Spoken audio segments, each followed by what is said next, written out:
To this now, the gender pay gap is prevalent in nearly every nation globally, with women's retirement income being 30% less than that of men. According to the World Economic Forum's report, Living Together Better 2023, there are factors that significantly contribute to the disparities in retirement incomes between genders. To help us unpack how women can overcome financial challenge, we speak to Samantha Moyana, who's a debt counselor at DebtSafe. Samantha, a pleasure to have you on the program this evening. Firstly, how does the persistent gender pay gap specifically impact women's their ability to save for retirement, but also accumulate wealth over a lifetime? Can you provide examples or data that really illustrates this effect? Good evening. Thank you so much for the opportunity. Despite the ongoing effects to address the gender pay gap, women still earn lesser than men.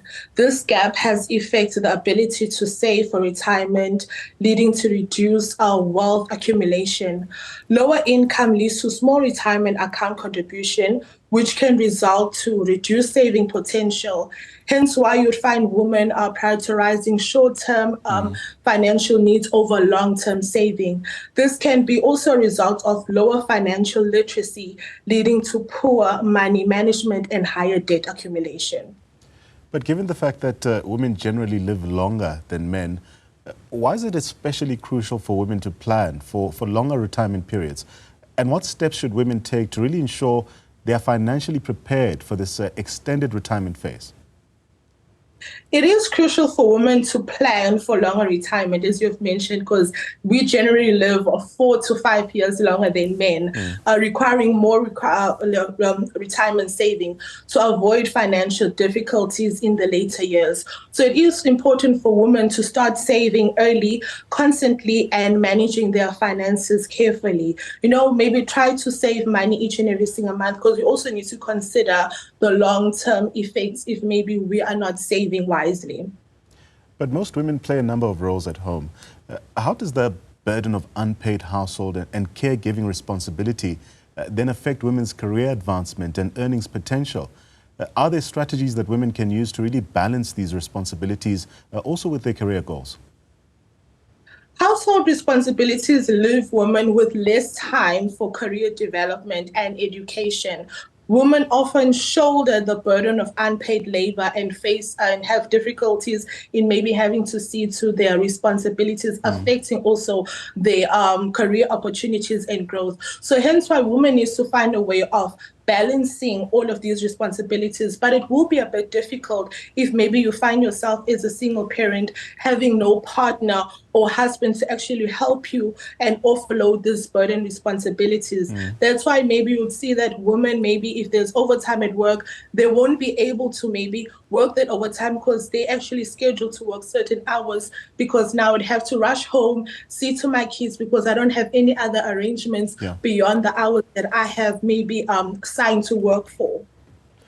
But when looking at the broader issue, many women lack essential financial literacy. What are some practical ways to improve their financial education, but also empower themselves to make informed decisions, especially about their finances? Firstly, I would encourage also employers, if you are not offering maybe provident fund and pension fund to your employees, maybe appoint financial institutions to come and educate women and men about financial saving and retirement, or maybe have those financial institutions coming over to maybe help people open up savings or retirement annuities, because maybe people think that you need to earn higher income in order to be able to have pension fund or provident fund. But no, if your employer is not offering that, you can also actually appoint a financial institution to assist you with that. And that will actually curb a lot of women having financial burden issues if we are being educated well enough with saving. And also, if employers can also start maybe compensating women equal to what they're actually paying men, that will curb all of these issues that we are faced with right now. But how do social expectations and norms around ambition and career advancement affect women's financial progress? And to extend the question further, how can women overcome these kind of barriers to really achieve greater economic opportunity? Social expectations often discourage women from pursuing ambition, career goals, or negotiating for better pay. So, limited visibility of ambition women in leadership role can make it harder for women to maybe envision and pursue their own ambitions. So, I feel that women also need to, like as I've mentioned, the other tips that okay, try to maybe attend if those, because most social events actually happen after hours whereby one cannot make an arrangement for their children and whoever that can be able to assist, but maybe make arrangement prior. If maybe an event is being held on a certain date, then you can make arrangements to be able to attend these events, because maybe you find yourself in these events. There's a lot of networking opportunities. There's a lot of ways to maybe have career mode development. So women can also need to make a schedule within their lives to be able to maybe accommodate work and personal life, because it's also not an option to always use maybe having kids as an excuse not to attend to certain events, not to maybe go furthering your education, because that can hinder you and also be a stumbling block into growing career-wise. Samantha, let's talk savings now. What are some of the most effective strategies for women to start saving, especially for their retirement, especially if they are currently struggling with low savings or debt? How can they maximize their savings potential despite these financial challenges? Firstly, it is important, like I always mention to people, budget. Within that budget, I'm sure you'll be left with those few rands that you can be able to put aside for financial, for any emergencies that might arise. Start educating yourself with that.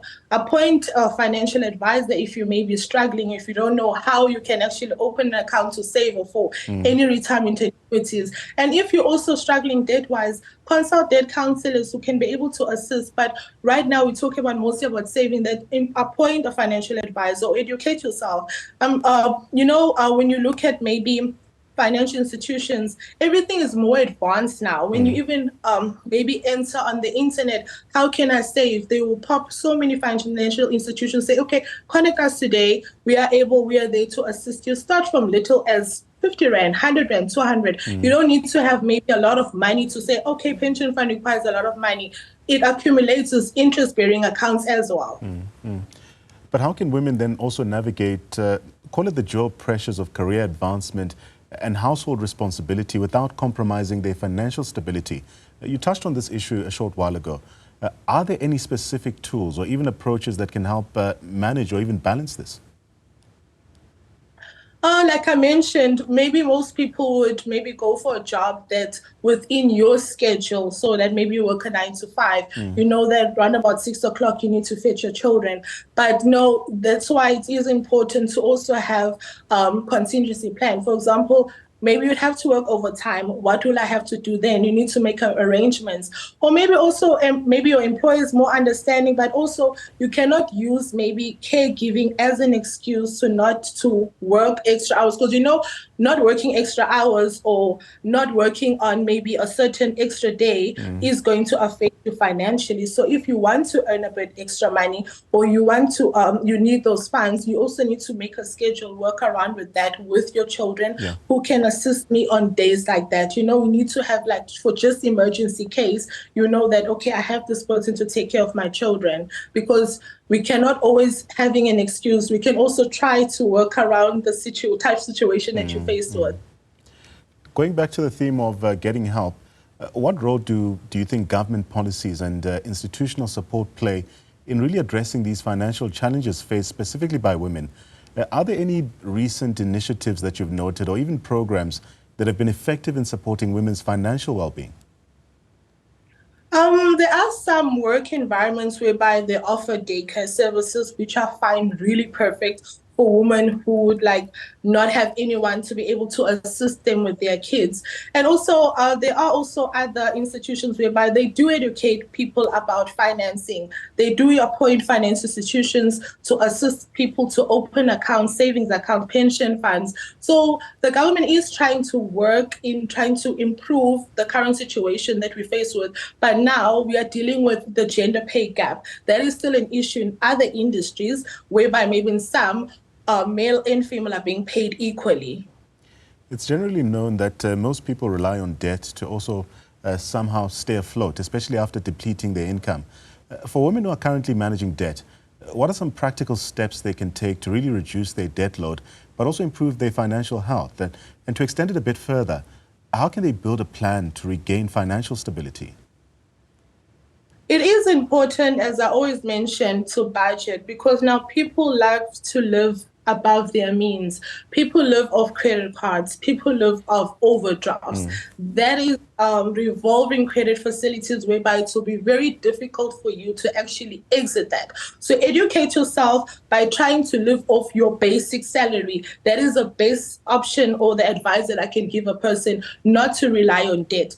Extra funds that you have, put towards your saving parent account. So if any emergencies do arise, you are going to scratch into that savings account instead of maybe opening an emergency loan or payday cash loans. That does actually affect your finances, because now month end, you would have to pay this X amount of money towards a loan. Now, the other accounts are going to maybe be affected, or your household needs are going to be affected. Hence why you find yourself again applying for more debt. And it's like a continuing process. So try to curb yourself with what you have right now, settle those accounts, and start living off your own salary. And looking ahead, what emerging trends or changes do you foresee, Samantha, especially in the financial landscape for women? How can women prepare for these changes that you are seeing, but also leverage them to improve their financial situation?